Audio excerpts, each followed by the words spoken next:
370 हटेगा तो खून की धारा बहेगी। वैसे लोग इस बैठक में बैठे हुए हैं, कहीं भी कुछ नहीं होगा, महागठबंधन जीरो पर आउट होगा। ये सारे के सारे लोग स्वार्थ के बस में आकर मीटिंग कर रहे हैं और भाजपा को 40 में 40 सीट मिलेगा। नमस्कार, मैं मनीष और आप देख रहे हैं एक न्यूज़ 24। हमारे साथ मौजूद हैं भाजपा के एमएलसी जीवंत कुमार जी। जीवंत जी, आज विपक्षी दलों का बैठक हो रहा है और बैठक के बाद ये कयास लगाया जा रहा है कि कहीं न कहीं एक मजबूत जो है आपको चुनौती मिलने वाला है। कोई चुनौती नहीं मिलने वाली है। देश में वैसे तत्व जो एक साथ आ जाएंगे, जो हमेशा जो है देश को तोड़ने की बात करते हैं, देश को जोड़ने की बात नहीं करते, जिनका गरीबों के प्रति समर्पण नहीं है, जिनका गरीबों के प्रति कोई भाव नहीं है, तो जनता सब कुछ देख रही है। आप जान लीजिए कि महागठबंधन जीरो पर आउट होगी, चाहे कोई भी एकता की बात कर ले। और यहाँ भाजपा को 40 सीट मिलने वाला है, आप जान लीजिए, क्योंकि भाजपा हमारे देश के प्रधानमंत्री, अभी वर्तमान प्रधानमंत्री जो नरेंद्र मोदी जी जो हैं, वो एक सिंगल प्रधानमंत्री बने जो गरीबों का हित की बात किए, गरीबों के प्रति सम्मान की बात किए, उनके इज्जत बढ़ाने की बात किए, कई योजना देश में लागू किए। और ये जो टीवी स्क्रीन पे जो चल रहा है, आप देख रहे हैं कि विपक्षी एकता में सब लोग एकजुट हो रहे हैं। आप जान लीजिए वैसे लोग हैं जिन्होंने कभी गरीबों के हित की बात तो की, लेकिन गरीबों के प्रति कोई समर्पण नहीं दिखाया। आप जान लीजिए पढ़ाई दवाई कमाई की बात करने वाले लोग हैं, जिनका जब उनका सरकार था तो पढ़ाई दवाई कमाई की बात की, उस पर कोई काम नहीं किए, न पढ़ाई पर काम किए, न दवाई पर काम किए, न कमाई पर काम किए। आज भी देख लीजिए, बिहार में देख लीजिए, जितने भी स्कूल हैं यहाँ पर मैक्सिमम स्कूलों में शौचालय नहीं है, लड़कियों के लिए बनाया गया है। लड़के लोग स्कूल जाते हैं, उसके लिए शौचालय नहीं बनाए हुए हैं। आज वो लोग मतलब बात कर रहे हैं, पढ़ाई की बात कर रहे हैं, शोभा देता है। तो ऐसे लोग अब 370 को हटाने वाले, 370 हटेगा तो खून की धारा बहेगी। वैसे लोग इस बैठक में बैठे हुए हैं, तो वैसे लोग क्या देश को जोड़ने का काम कर रहे हैं, देश को विकास के विकसित करने का काम कर रहे हैं? ये सारे के सारे लोग स्वार्थ के बस में आकर मीटिंग कर रहे हैं कि अपना अपना हित कैसे साधें, और जनता सब कुछ देख रही है। आप जान लीजिए कि कहीं भी कुछ नहीं होगा, महागठबंधन जीरो पर आउट होगा, चाहे किसी को संयोजक बना ली जाए, और भाजपा को 40 में 40 सीट मिलेगा, क्योंकि भाजपा ही सिंगल पार्टी है जो दवाई कमाई पढ़ाई की बात नहीं करती, बल्कि चीज़ों को सीधे इंप्लीमेंट करने की बात करती है। आप देखिए पहले गरीबों के बच्चियों को शादी में कितनी तकलीफ होती थी, क्योंकि उनका मैक्सिमम पैसा बीमारी में बह जाता था। आज आयुष्मान में 5 लाख रुपए उनको फ्री कर दिया गया पैसा बचाने के लिए। तो गरीबों को सोच रखने वाले हमारे प्रधानमंत्री हैं। उज्ज्वला के माध्यम से उनको गैस का सपना था, उनको साकार किया गया। आज घर घर में बीमारी का जो रूप था वो कोयला के चलते, लकड़ी के चलते हो रहा था, उसको खत्म करने का काम किया गया।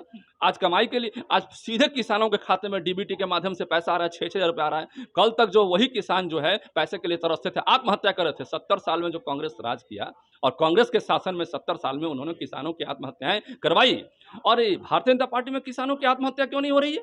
आप बताइए। तो ना किसान के बारे में सोचते हैं, ना विकास के बारे में सोचते हैं, ना गरीब के बारे में सोचते हैं। इस सब लुटेरों की पार्टी जो है, इस सब लूट खसोट करने के लिए यहाँ पर आई है, और ये सारी व्यवस्था जो है आप देखिएगा सब ध्वस्त हो जाएगी, क्योंकि जनता सब कुछ जानती है। राहुल गांधी तो आने के साथ ही उन्होंने कहा कि बिहार में डीएनए मेरा बसता है। कुछ नहीं बसता है डीएनए, क्या क्यों कौन सा डीएनए बसता है? ये टुकड़े टुकड़े गैंग के लोग बैठे हुए हैं, कोई डीएनए नहीं बसता है यहाँ पर। सब लोग जानते हैं कि ये धोखेबाज पार्टी है, ये जनता के हितों की रक्षा करने वाली पार्टी नहीं है, जनता केवल लूटने वाली पार्टी है। और इनके जितने मंत्री हैं सब पर दाग लग चुका है। आप बताइए किसी भाजपा के मंत्री पर, किसी केंद्रीय मंत्री पर दाग लगा? इनके सारे मंत्री, कोई 2 लाख करोड़, कोई 1 लाख करोड़ लेके भाग गया वहाँ से। अब पूरा सब घोटालेबाज लोग थे। तो ये कहने की बात है, इनके यहाँ जितने भी मंत्री बने सब घोटालेबाज मंत्री बने, सरकार का पैसा लूटने का काम किए, गरीबों में बांटने का काम नहीं किए, बल्कि सरकार का पैसा लूट कर अपने घरों में भरने का काम किए, अपने परिवार में भरने का काम किए। ये सारी के सारी पार्टियों के लोग जो है जो बैठे हुए हैं, ये सब जो है अपने आप को पार्टी के राजा समझते हैं, और बाकी जनता को जो है, चाहे इनके विधायक हो, मंत्री हो, सबको प्रजा समझते हैं। तो राजतंत्र वाले सिस्टम में लोग हैं, और भारत की जनता लोकतांत्रिक पार्टी चाहती है। भारत की जनता लोकतंत्र में विश्वास रखती है, जान लीजिए। केजरीवाल तो आते के साथ ही एक बयान दे दिया। उन्होंने ये कहा कि कहीं ना कहीं कांग्रेस का बीजेपी के साथ समझौता है। क्या आपका समझौता हो चुका है कांग्रेस के साथ? केजरीवाल जी क्या बोलते हैं हमको समझ में नहीं आता है।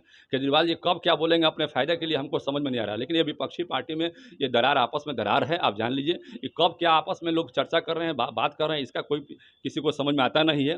तो अपने अपने स्वार्थ के लिए लोग बैठे हुए हैं, अपने अपने स्वार्थ के लिए कुछ भी बात बोल के जनता को भ्रमित करना चाहते हैं। और लेकिन जनता भ्रमित नहीं होने वाली है, जान लीजिए। जनता सब कुछ जानती है, और टीन के चश्मे से जनता इन लोगों को नहीं देख रही है, इनको अपने बढ़िया चश्मा से जनता देख रही है, जान लीजिए। और हर हाल में महागठबंधन को जीरो पर आउट करेगी, और भारतीय जनता पार्टी का जो पिछले बार सीट आया था पूरा देश में, उससे भी ज़्यादा सीट इस बार आएगी, जान लीजिए आप। ये थे हमारे साथ भाजपा के एमएलसी जीवंत कुमार जी, जिन्होंने सीधे तौर पे कहा कि ये भाजपा की स्थिति है जिसके वजह से आज ऐसी स्थिति आई है, और भाजपा जो ही एक ऐसी पार्टी है जो आने वाले समय में बहुत बड़ी चुनौती बनेगी। तो कांग्रेस और कोई भी गठबंधन अभी अगर एकजुट है तो वो एकजुट बिल्कुल नहीं हो पाएंगे, क्योंकि इनका अलग अलग महत्वाकांक्षा और सबकी अपनी महत्वाकांक्षा है जो बिल्कुल पूरी होने वाली नहीं है। इस तरह के तमाम अपडेट के लिए देखते रहें एक न्यूज़ 24। कैमरामैन जैकी के साथ मैं मनीष, पटना।